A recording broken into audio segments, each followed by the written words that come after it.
realmente. Como é que caíram esses pedaços na praia? Alguns pedaços caíram na praia e o pedaço maior caiu dentro do mar. Aí o que aconteceu? Um pescador lá chamado Virgílio Lopes, ele deu depoimento que ele viu duas embarcações da Marinha Brasileira chegando lá, junto com uma outra embarcação que, assim, pela simplicidade do pescador, ele não soube dizer se era americano, se era de algum outro país, mas ele falou, era estrangeiro. Né? Então, são pessoas simples, né? Com que rapidez eles chegam, né? Naquela época tinha apenas 6 casas, né, de pescadores ali na Praia das Toninhas, e aí ele viu então, vou contar aqui assim rapidamente o que aconteceu. Ele estava dentro de casa com a sua esposa, o Virgílio Lopes, esse pescador, aí parou uma chata de alumínio da Marinha, os navios ficaram aportados, soltaram a âncora um pouquinho mais longe, e aí vieram até a praia. Quando chegaram na praia, falaram assim, ô, seu Virgílio, tudo bem? Eles conhecem pelo nome, 6 famílias apenas ali na vila. E aí falou assim, ó, seu Virgílio, seguinte, nós queremos que você e sua família fiquem aí dentro, a gente vai fazer uma coisa aqui, depois a gente volta aqui e libera vocês. É isso, né? Vida normal. Certo. Tudo bem? Então, para ficar aí dentro, tá? É uma ordem que a Marinha tá pedindo aí para você. Ele, não, tudo bem e tal. Entrou para dentro de casa, só que aquelas casas de pescadores geralmente tem a porta da frente e tem a porta de trás, que geralmente sai pela cozinha.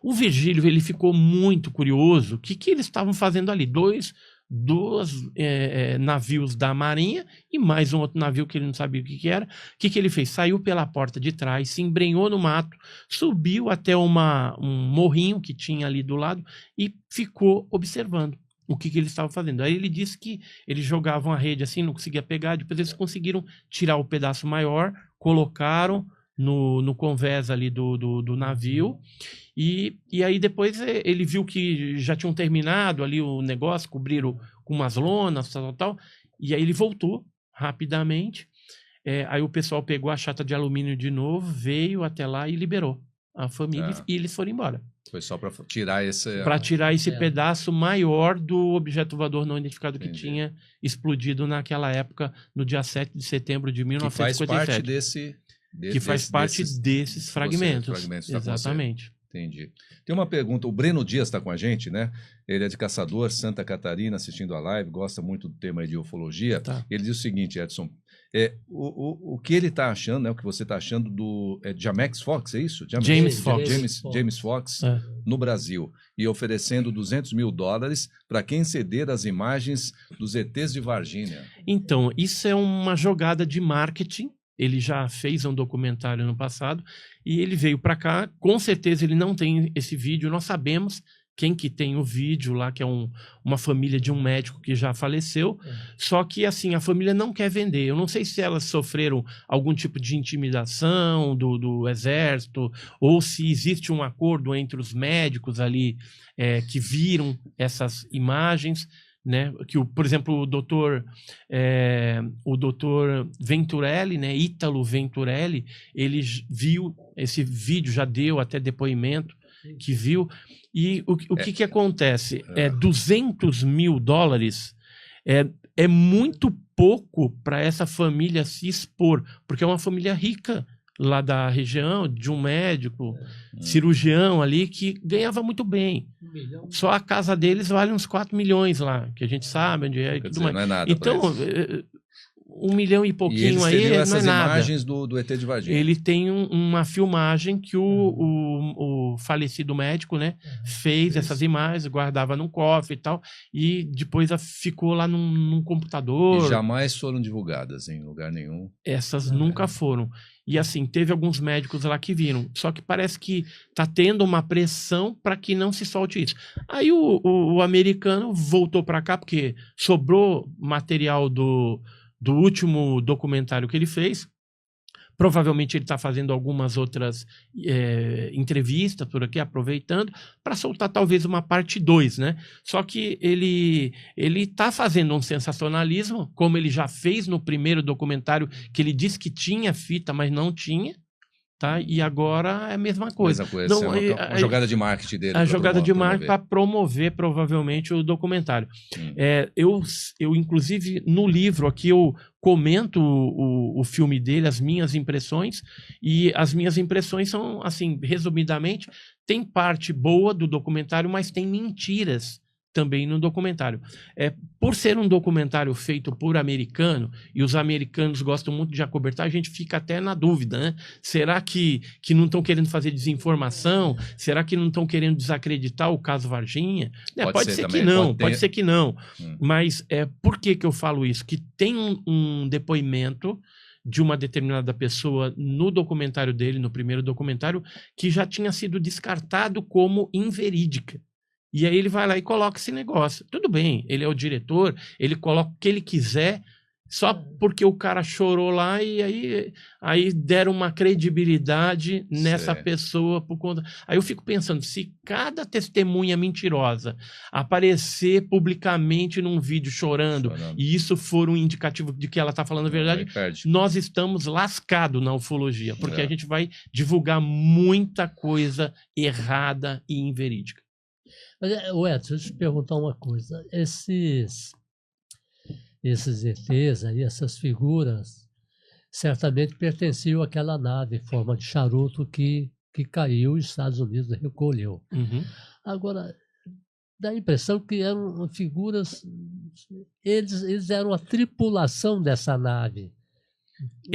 Na verdade, a gente tem uma suposição de que não seriam os tripulantes principais, né? Vamos dizer ali, o piloto, o comandante, seria uma espécie de cachorrinho do ET, tá? Um robô biológico mais subalterno, que cumpria uma determinada programação na nave ou de pesquisa, sei lá. E aí esses seres ficaram para trás e foram os que foram resgatados ou capturados, né? Pelo Exército, pela Polícia Militar, pelo Corpo de Bombeiros. Havia 3 tipos na época de Varginha. Esse tipo sem pelo, né, marronzinho, com olho vermelho esbugalhado e com calombos na cabeça. E um outro que era todo peludo, mas bem parecido com esse, com olho vermelho também, com calombo, mas era peludo. E um outro que era grey, que era cinzento com olho preto, que é 80% dos casos é esse tipo. Eu cito esses 3 tipos dentro do meu livro através de relatos, né? Hoje, para vocês terem uma ideia, o caso Varginha tem mais de 250 testemunhas civis e militares que participaram direta ou indiretamente do caso. Tem muita gente, então. É muita 150 gente. Testemunhas. A única pobreza... Inclusive os moradores da cidade. Sim, moradores, né? E pessoas que tiveram... tete a tete, né, com as criaturas. Inclusive, eu estou para voltar para Varginha, né? Agora, provavelmente final de fevereiro, começo de março, para coletar outros depoimentos que a gente está sabendo de pessoas que viram seres, que nunca falaram, né? Então, tem algumas pontas soltas que eu quero fechar para colocar no volume 2, que vai ser o meu próximo livro, ETs de Varginha, a história continua. Esse aqui é o ETs de Varginha montando o quebra-cabeça. Então a gente vai ter algumas outras novidades aí, esperem aí, que vai ter muita coisa boa do caso Varginha vindo à tona. Jote, uma pergunta? Não, no caso Varginha, eu sei que tem muita coisa para acontecer ainda.